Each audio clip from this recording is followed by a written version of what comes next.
السلام عليكم أصدقائي القناة ومحبي كرة القدم.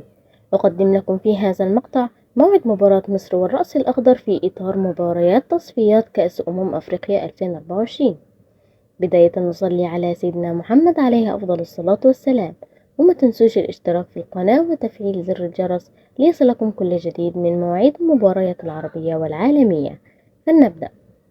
يفتتح منتخب مصر اليوم مشواره في تصفيات كأس أفريقيا بمواجهة الرأس الأخضر.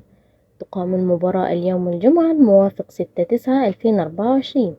تبدأ المباراة الساعة 10 مساء بتوقيت مصر والسعودية والعراق والكويت وسوريا والأردن وفلسطين واليمن، والساعة 11 مساء بتوقيت الإمارات وعمان، والساعة 9 مساء بتوقيت السودان وليبيا، والساعة 8 مساء بتوقيت تونس والجزائر والمغرب.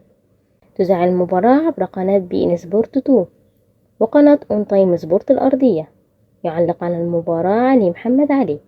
وفي النهاية ما تنسوش تكتبوا لنا في التعليقات توقعاتكم لنتيجة المباراة. شكرا لكم والسلام عليكم ورحمة الله وبركاته.